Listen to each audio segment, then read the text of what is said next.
Welcome to Annapolis Mosaics. Our program spotlights people in our community who are involved in activities designed to promote good human relations. I am Michael Keller, your host and the chair of the Annapolis Human Relations Commission. The commission is a city board that seeks to promote equal opportunity and to eliminate discrimination. My guest today is Sue Esty, who is the Assistant Director of AFSCME Maryland. Sue, welcome to Annapolis Mosaics. Thank you, Mike. It's good to be here. Well, could you give our viewers an overview of AFSCME Maryland, its mission, its history, how many members it has, and why you believe that its work is important? Well, that's a lot of questions all wrapped up into one. AFSCME Maryland is one of the unions that's a collective bargaining representative for over 30,000 state employees.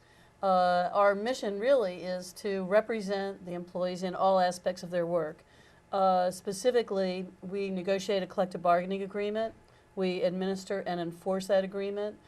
We represent people when they file grievances against the state or have been disciplined by the state. We assist the employees in the development of labor management committees where a number of improvements into state government can be considered. And all of those are very fundamental, we think, rights for public employees or any employees generally that allow them to have a greater impact on their work environment. We have approximately 30,000 members. We represent employees in virtually every state agency, as well as all the higher education institutions within the University of Maryland system, Morgan, St. Mary's, and Coppin. So we have a great diversity amongst our membership, and we're very happy about the work that they do. Tell our viewers a little bit about the types of occupations that your members represent. Very often people hear, public employees, public workers, public servants. All they think about is just this general category, and they lump everyone sort of together. And I don't think they get a feel for the diversity that exists within the public workforce, or the impact that members of the public workforce can have on their lives. So could you tell us a little bit about what kinds of occupations are most heavily represented among the AFSCME membership, and how do these folks serve Marylanders? What contributions do they make to the lives of Maryland residents? Sure. Maybe one of the best ways to answer that question is to think about the life, a day in the life of a person. Okay.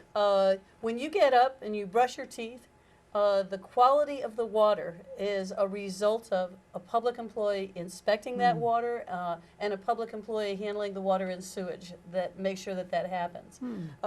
When you get in the car and drive to work and then you fill up your gas with a gallon of gas, the people who make sure that a gallon is a gallon are public employees who inspect those pumps. When you get to work, if you want to make sure that you're getting the appropriate wages, at least following all the wage laws, those are public employees, state employees. And if you think that your workplace is unsafe, it is the Maryland Occupational Safety and Health Agency employees who you would call to improve your office.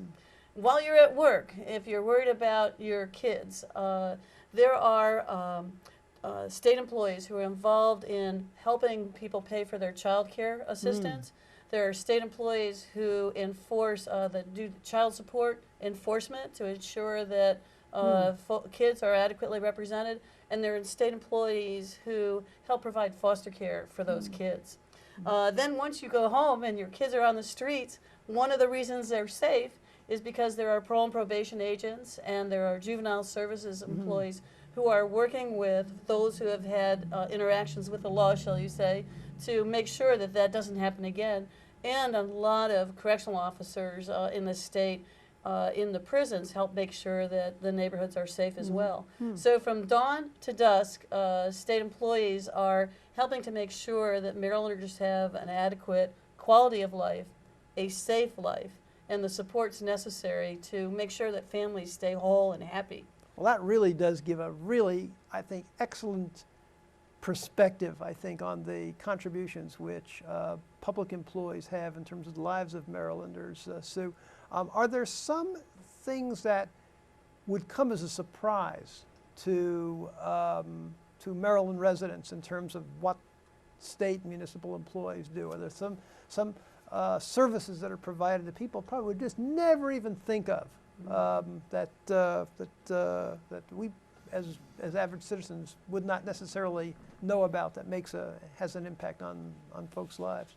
What a lot of people aren't aware of is that state employees are very actively involved with people who have mental illnesses and are developmentally disabled. It is state employees who provide counseling, therapy, and support for a lot of the individuals who are not taken care of in the private sector that have those kinds of issues. The Department of Housing and Community Development is not a particularly well-known agency, and yet they provide very important programs to help make sure that people are well housed. Actually, until I worked for AFSCME, I had no idea of the breadth of state government and the roles that they play. In juvenile services, there are some very dedicated people who are helping make sure that the youth of today aren't involved in crimes as they grow up. And as I've been able to represent the range of types of people, I've really been fascinated. I think the public face of the state quite often for a lot of people is the Motor Vehicle Administration, and we represent those employees who have had to grapple with shortages of staff and various degrees of appreciation from the public. So those, I think, are probably the most well-known. But I think the fact that we have lots of inspectors, for example, boilers in schools have to be inspected. Amusement rides in the state have to be inspected.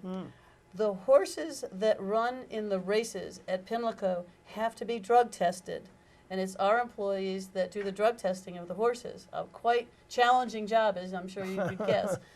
So there are a lot of niches and crannies in state government where there are very specialized jobs. Swimming pools, public swimming pools are inspected by public employees. Nursing homes are inspected by public employees. So all of those things help to ensure that people, as I said, have a safe and a quality life. Yeah. Well, public employees very clearly touch every aspect of people's lives, even those individuals may not even think about, but clearly on a day-to-day basis, the impact that public employees are having makes a really important difference in the quality of life that citizens have. And when people get caught up in stereotyping, they sometimes don't think about that. They don't appreciate it. But you touched on a subject which I think is very important, and that is Maryland, like virtually all states, is experiencing serious budget shortfalls and, as a consequence, reductions.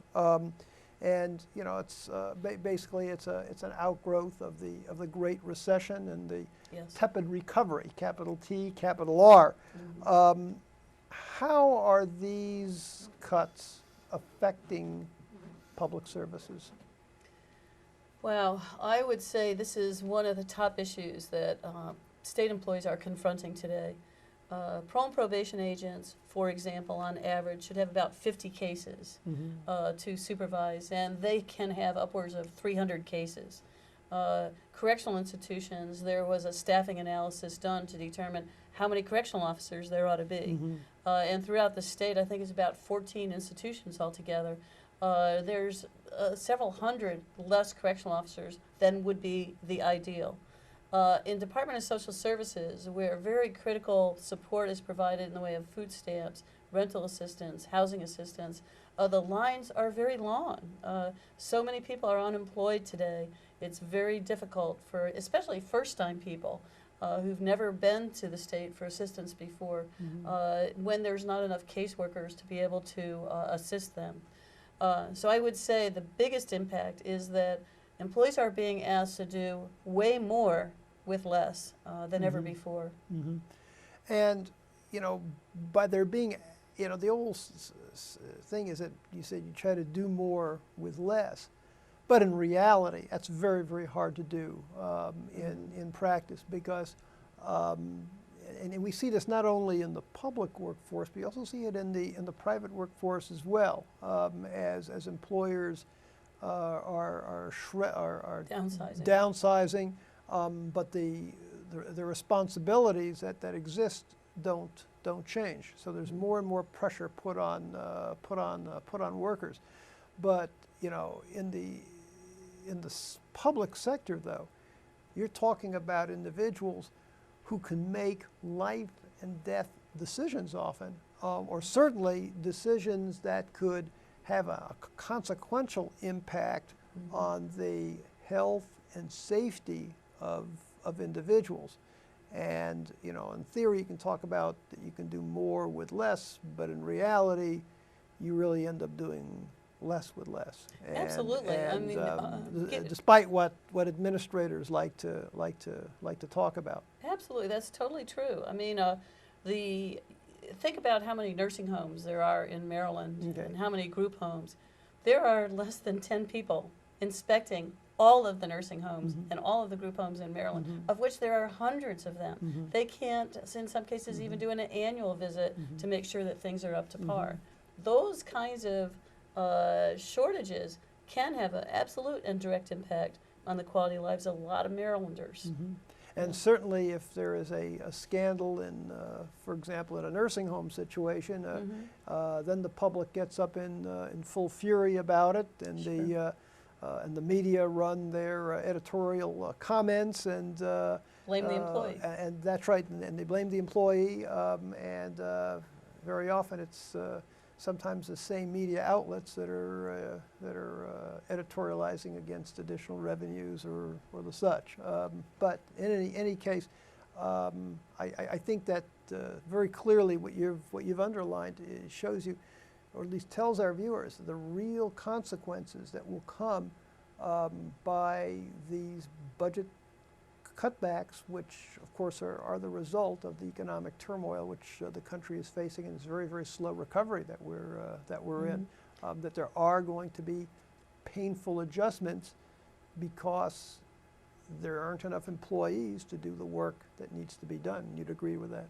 Absolutely, and specifically, there's about 5,000 less state employees today than there was before the economic meltdown.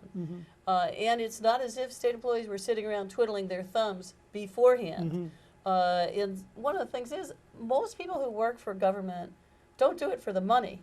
They do it because they're dedicated to the cause. And having said that, the salaries for government employees for comparable jobs with the private sector is 80% of what a comparable private sector job would be. So they have to be dedicated. But even so, there's been a number of people who have left for the private sector to achieve better compensation. And I think that's a problem too, especially since the approach of this government, state government, has been to eliminate vacant jobs. There hasn't been a large number of layoffs, but this reduction of numbers of employees has been because once somebody leaves, they don't replace that individual. And sometimes you have one office where a number of people have left, and a great deal of knowledge goes with that. So it's unfortunate, and our employees are at times befuddled because the decisions were made in New York City by big bankers to create this economic problem, and it's a lot of times the public employees and citizens who are picking up the pieces behind those decisions. Right. We're going to take a break now, but when we return, we're going to talk with Sue Esty about some of the issues that are of greatest concern outside of the budget issues of public employees.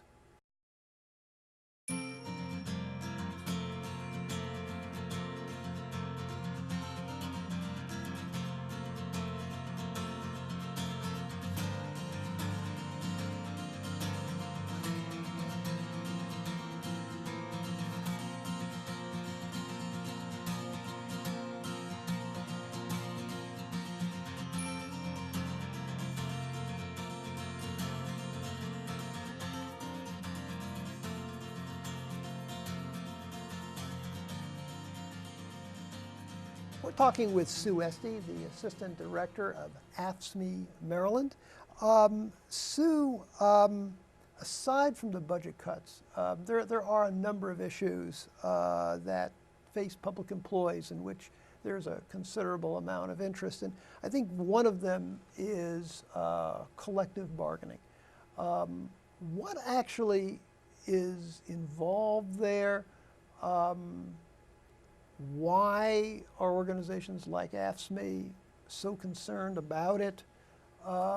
And why should the public even care about it? We see a lot in the press about some of the controversies that have occurred in states like Wisconsin or in Ohio, and there are other states as well. But I sense that people really don't understand the issue that much. So, what's involved? Why are groups like AFSCME so concerned about it? And why should the public even care? Sure, that's a lot of questions, but let me see how I can do. Collective bargaining at its simplest is a situation where employees have had the right to elect a union to represent them for purposes of negotiating an agreement having to do with working conditions, pay, and benefits. And that's the simplest definition, but there's so much more to it. Collective bargaining means also enforcing the contract, educating employees about what their rights are, training job stewards so that there's somebody on the work site that can tell people what their rights are and what their expectations might be. And I think maybe one of the most important things is developing labor management committees. And this is where I think the public stands the most to gain, is that when we have managers, employees sit down together and talk about how work is done and how it can be improved, the result is so much better than when there's a top-down decision about how to do a particular job. Our employees are the front-line workers who interact most directly with the public and actually do the work so they know how it can be done better. And when our employees sit down at the table with management, they can make great suggestions, not only about how to make their job safer, which of course affects everybody, but how to make it more efficient. And that's why it's about jobs and then so much more, because we can say, okay, if what we want to do is improve access to a particular kind of state service, here's some ways that we can do it. And the ideas tend to be more innovative, creative, and problem solution oriented. And I think that really is to the benefit of the citizens of the state, particularly now when there's so much more demand and so many less people to do it. We have to become more efficient at what we do. So when you have frontline workers involved, that's what happens. As to places like Wisconsin, what we're seeing is that public employees, because they negotiate around pay and benefits, are being blamed for the budget. Well, the fact of the matter is, most of state government is providing services.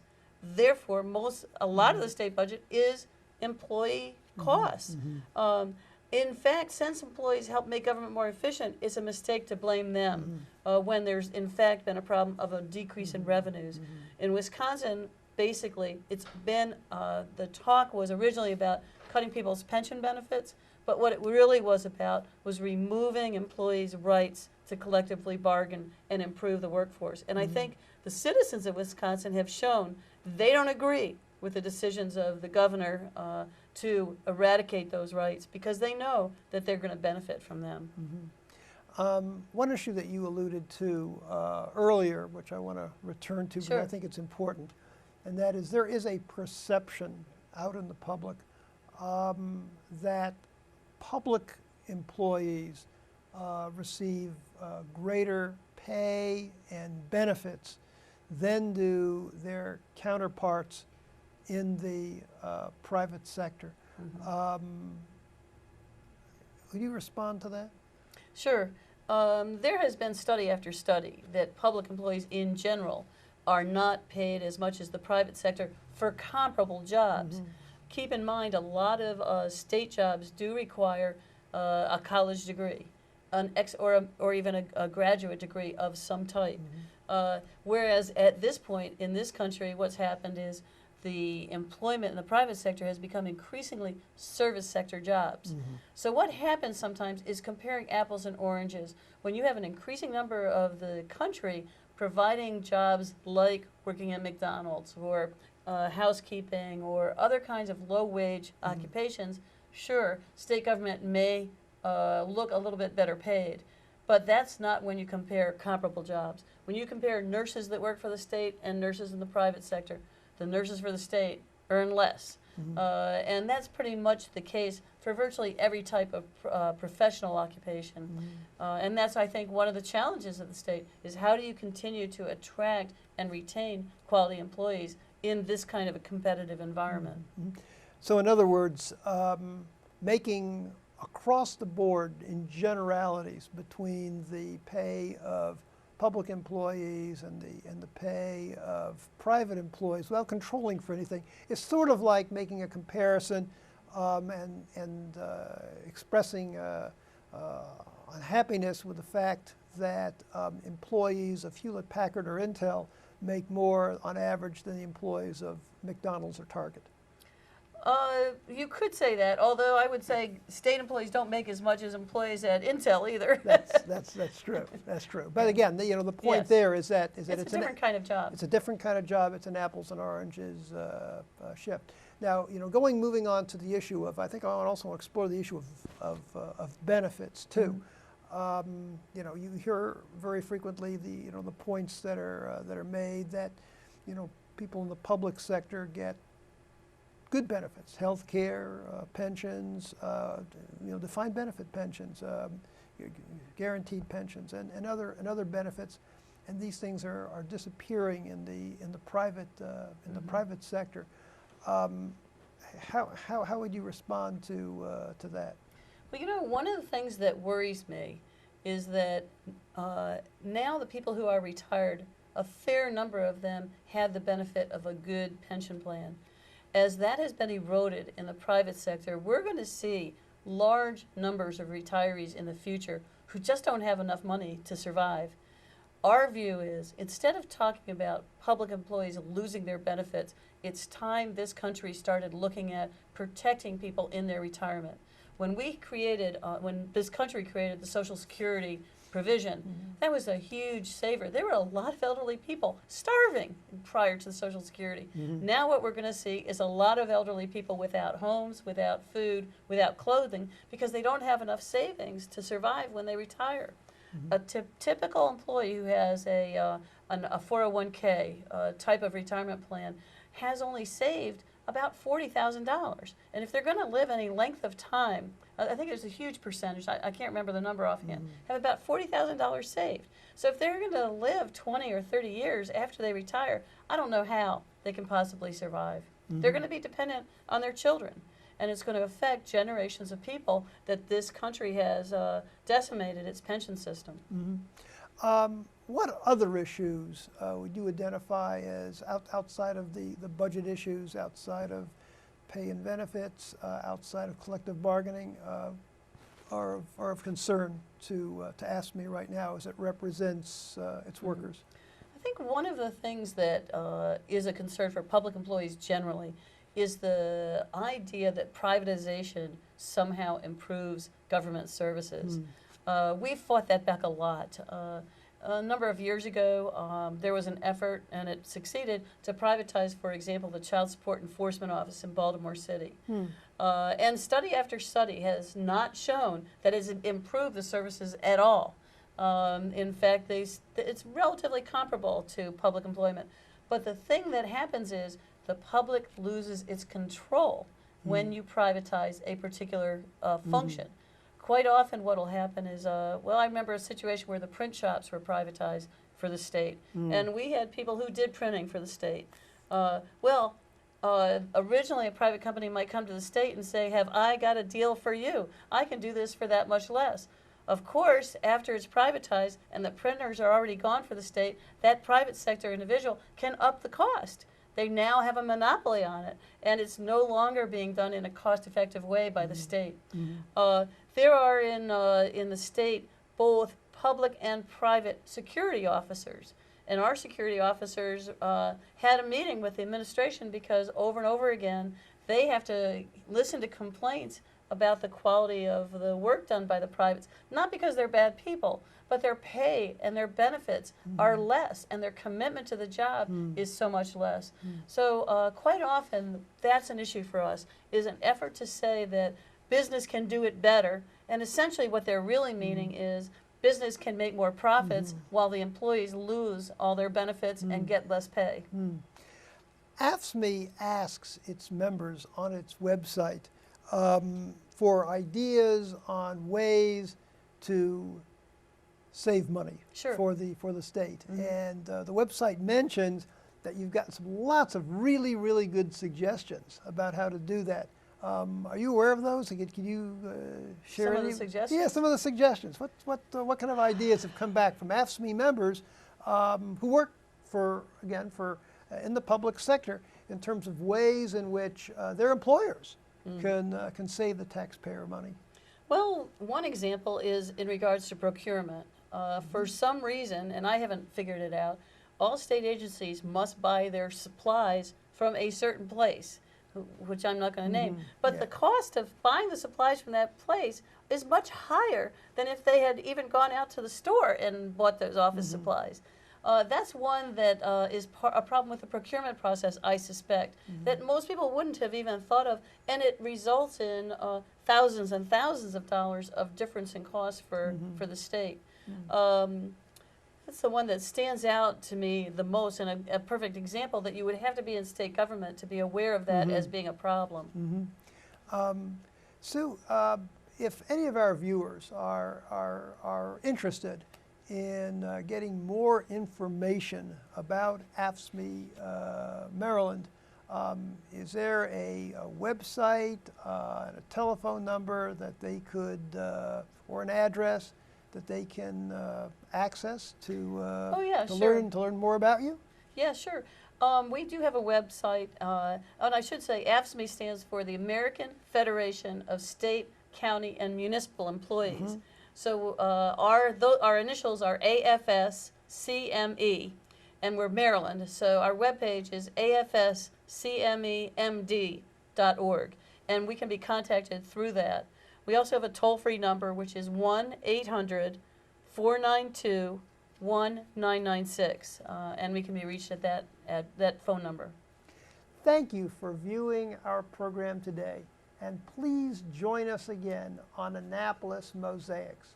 If you would like more information about the Annapolis Human Relations Commission, please jot down the information that's on your screen.